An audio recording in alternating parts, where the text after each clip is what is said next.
Hi, good morning, everyone.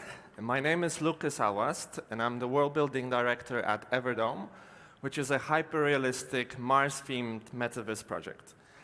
I have the privilege to lead the creative development team, which is composed of artists, game developers, and also science consultants. And what I'd like to do today is take you through our development process and some of the behind the scenes, because we've been in this process for around a year. And we think the space of metaverse building from scratch is actually a fascinating sphere to be in. So let's start with the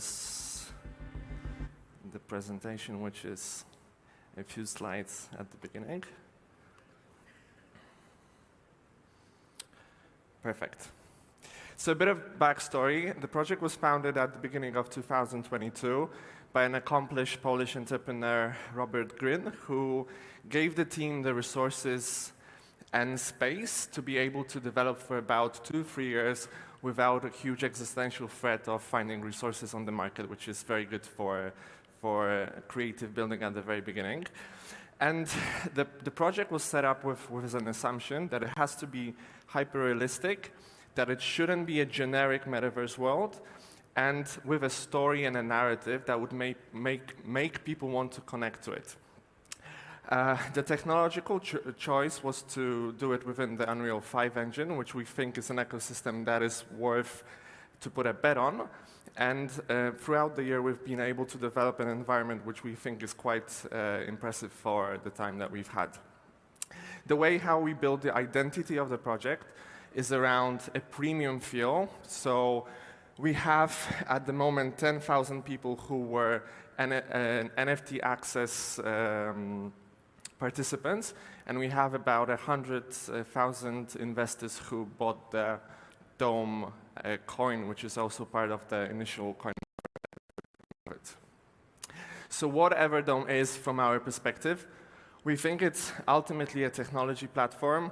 So there's a lot of things that we need to figure out in terms of performance, reliability, scaling, and everybody who is in high fidelity virtual worlds knows that, especially for VR experiences, that's hydrants that everybody is dealing with. So we know it's quite stable to do VR experiences, social VR experiences, for about 20 to 30 people, but imagine if you have like 100 or a dozen of hundreds. With today's tech, it's almost impossible. We started in a very good position because we started with building the community. So the way the project was set up is that we had the ICO, we had investors, we had NFT holders, which means that today we are, generally speaking, to about 10,000 people who have the NFTs and about 100,000 who are our coin investors. The way we think about this world as well is that it's an intellectual property franchise. So once we started at the very beginning and thought, okay, so what is Mars? What is entertainment and what is a gaming environment that we would like to be in? What we're building is actually finding connection between what we're developing and what we hope people will find interesting to be in. Also, because we built the project identity around science, we thought that Mars is a great theme to ask people to try to reinterpret that world together with us. So if we're inviting partners, we want them to imagine to be in that world 100, 150 years from today. And if they were to say what are their products and services that they would like to influence their audience, what would that be? So that's also the way how we've positioned ourselves. And ultimately, we think about the project as a cultural product as well. So the world of Everdome is maybe 150 years from today. We didn't want it to be generic science fiction, so there's no aliens, there's no violence.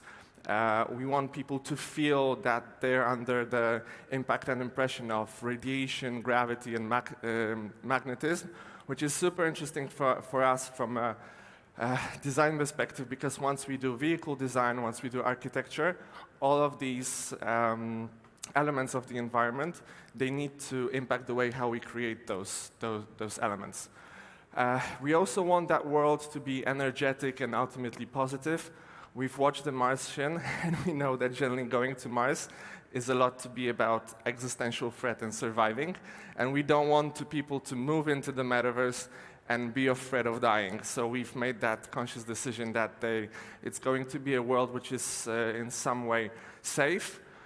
We are in a quite open development process, so we invite users and brands to try to lead the direction of that world as well. And in that way, it's a sandbox which I just spoke about. And I think that education and education about design futures is also a very focal part of that process. And we made a conscious decision that we want to build a metaverse that would be exciting for us ourselves as designers, and also for an audience, as a world which is unlike any other world. And from the design perspective, we find it as a combination of Westworld, The Martian, and Disneyland, because ultimately what we're building is an entertainment product. Various parts of that world, of that metaverse, are attractions, just in virtual reality, so very often we're just building and opening new attractions. So now we'll go to the showing part of the presentation. Welcome to the Everdome mission architecture, our interplanetary journey across the metaverse to Mars. We leave Earth on board of massive passenger spaceships, Everdome Phoenix. Each ship carries over 400 passengers, which makes it over twice the size of the SpaceX Starship. The journey starts in a near-future spaceport in Hatta, United Arab Emirates, one of a dozen interplanetary spaceports. Flying past the Kármán line, the border of space, and into lower Earth orbit will take between 7 and 8 minutes. Each spaceship will then join and dock the Everdome Cycler, an enormous interplanetary spacecraft orbiting 700 kilometers above Earth. The docking procedure will take several hours, as the spaceships will have to chase the cycler on Earth's orbit. We carefully schedule all journeys to Mars to make sure we fly the shortest distance. Earth and Mars need to align correctly, or a journey that needs only around 120 days might take nearly 2 years. The Everdome Cycler is formed of 7 key sections. 2 are propulsion systems, a 2-kilometer wide solar sail and a thermonuclear engine at the rear end. The other ones are the command deck, passenger residences, docking and travel facilities, and cargo storage. Each ship heads towards Isidis Planitia, ejecting massive parachutes and landing horizontally, like a space shuttle on an 8-kilometer runway at the center of Jezero Crater. Once disembarked, passengers depart by monorail towards the Nertava Valley. Passing under the monumental Everdome gates, they will get their first glimpse of Everdome's low-gravity architecture and their first hint of Everdome's enormous possibilities. Welcome to Everdome City. So this is a vision statement that we came up with a bit of background research that we did in the first quarter of the year. And obviously this is an explainer, but then from the explainer we had to move into an actual product and prototyping it. We're lucky to have demonstrated it live already, so we did that at the Formula One event in Abu Dhabi actually 2 weeks ago. And fragments of that I'll show you in a moment. So we're a playable live environment. The way how we schedule it is that we've created first like a spaceport experience, which is in the UAE.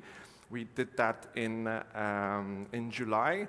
Now we released the second part of that experience, which is the social VR narrative part, which is the space flight. And then at the beginning of next year, we're going to have the Everdome City on Mars. And the way how we think about it in the development process, first we're building rails. So we're building an environment. We want that environment to be physically stimulating, but we know that immersion is built through various forms of content, and content development is very resource intensive as well. So various forms of gameplay and interactivity and connection between avatars, between microeconomies, is something that we give ourselves the coming year to develop on. And this is a way how we think about it. So we have locations, Earth, space travel, and Mars. Then we have certain products that we're creating now that build the identity of the project. So we've commissioned a full soundtrack to that world, which is a fascinating also musical product. We're releasing NFT collections from access NFTs to suits to fashion to art. Soon we'll have vehicles, and as you know, each of those pieces of assets we need to design from scratch, so it's not something super quick that we come up with, it takes time. And then we're building the pillars of the economy, so we've sold land plots, which many metaverse projects do, but ultimately we want to create value that goes after that land, so we're thinking how to make that something which is also unlike anything else you have in other metaverse projects. Our creative team is based mostly in Poland, in Krakow and Warsaw, where we have great access to talent from the gaming industry. But the company is registered and has its identity, business identity being run from the UAE, where there's a great climate for innovation, development, and support of that. We're having great press there. We're also being supported politically because we made a choice to locate the start of the journey in the Emirates, and they have also a very strong innovation policy around space exploration, so those two things clicked together. Now we're going to see elements of the world itself.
So this location is the spaceport. It's actually the place that we started to put things together, where our team could prototype and check certain reliability and performance things. And then this month we released another part of the story, which is more narrative, which is about 15 to 20 minutes in length, which is the actual experience of space launch to the lower Earth orbit.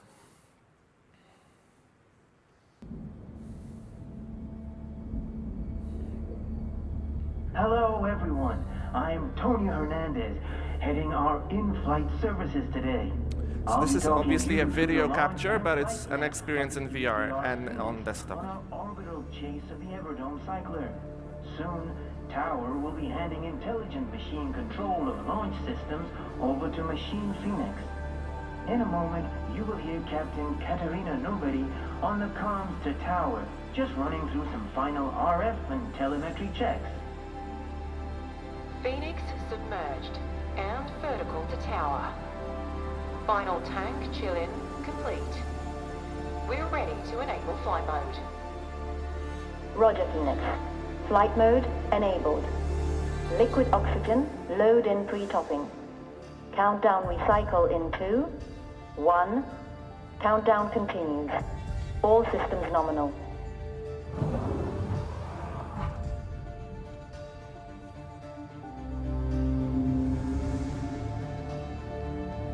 Boarding completed. Passengers and crew are in secure position. This is 9 Salah at Hapa Tower. LOX loading is complete. Terminating final replenish. Clear air, please. Cryogenic stage to internal battery power. ICPS to internal, check. Core stage to internal power. Phoenix, be advised, we are retracting the tower. Thank you, Knight. Machine Phoenix, visual ready and hearing cushion secured.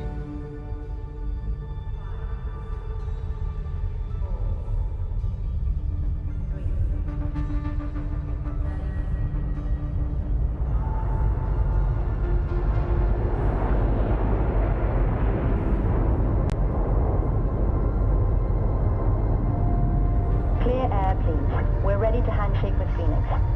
Machine Phoenix, So this is actually one of the 4 rockets that take off. You as the passenger are in the second one, but it takes 2 more minutes to get there, so we're going to jump to the next one.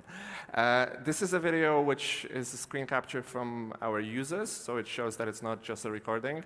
And this is a latter part of the experience where they're already in space and approaching the cycler.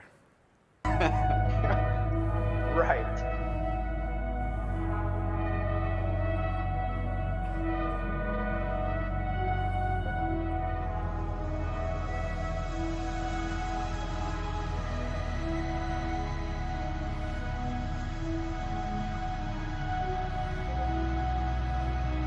Cool if you could jump out.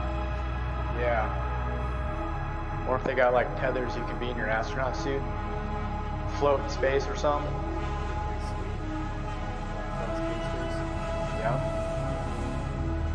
I'm sure they'll figure that out. Earth doesn't look flat to me. Yeah, it doesn't.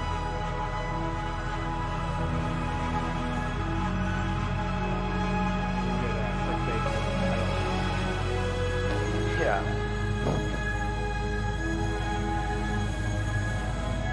There it is.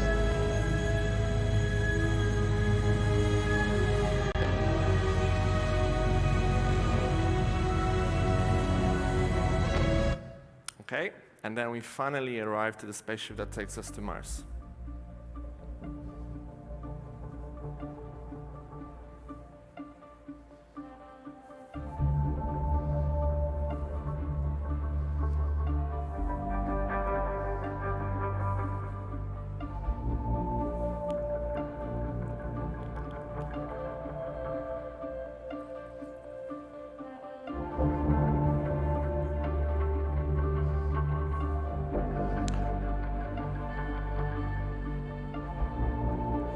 Perfect. So this is how we benchmark ourselves in terms of how we think about storytelling and immersion. And obviously in the VR headsets, this is even more immersive because some of the large-scale and monumental things, they look absolutely beautiful. And this took us about a year to build, but we're on a track that takes us a bit longer as it's an open project. And these are the things I'd like to wrap up with. So I'll tell you what we find challenging in that process and what we're particularly optimistic about. So obviously, now we're working with about 50 to 100 users to see how the performance of that world looks like, how do we move between single-player experience and multiplayer experiences, whether we want to gather people in one place, whether we separate that, people who work on connectivity and service, they know what it means for scaling to, let's say, hundreds of thousands of users. We're trying to find the golden balance between depth of that world, which people expect from hyperrealism, but then when you do hyperrealism, then you need to design every single bit and piece of that world, which is almost without an end. We also have to think about the gaming loops, so what does it mean to make sense to be in that world for a couple of hours? That's probably not something you would do today, but in the future. But it's also fine to maybe just check in a few times a week or a few times every couple of weeks if there's something amazing, that you're part of that world, but nobody expects you to be there every day. And again, there are various users, so they have different expectations. In that process, we're building an ecosystem of products which are still Web 2, then some of them are probably 2.5. But ultimately, we're moving into Web 3, so we need to make sure that that composes a full ecosystem. We manage expectations of the community who hope that hyperrealism is going to be delivered tomorrow, that it's going to be hours of gameplay. And you can do that, but then you need to have 1,000 of developers and 5 years of development, which is then extremely expensive. So we're trying to find a balance in that process. And then we also want to make sure that we eventually expand outside of crypto, because this was a great starting point. We have a great community, but what we have here, we believe, is much more mainstream. What we're optimistic about is that ultimately there will be an ecosystem of metaverses, not just one metaverse. And we want to position ourselves as one of the top hyper-realistic metaverse and the #1 metaverse, which is around space travel, exploration, and Mars. We think that beauty and immersion is of a higher need and reception level than ultimately violence, competition, and generic gaming, so that's not something we want to go into. We're already involved in a lot of education about what the metaverse could bring in terms of social innovation in that respect of science education. And we believe that the market will be very, very wide ultimately, and there will be a place for many high-value niches, amongst which we want to place ourselves with. So that's everything from me for today. Feel free to find me and my colleagues in the audience. Thank you.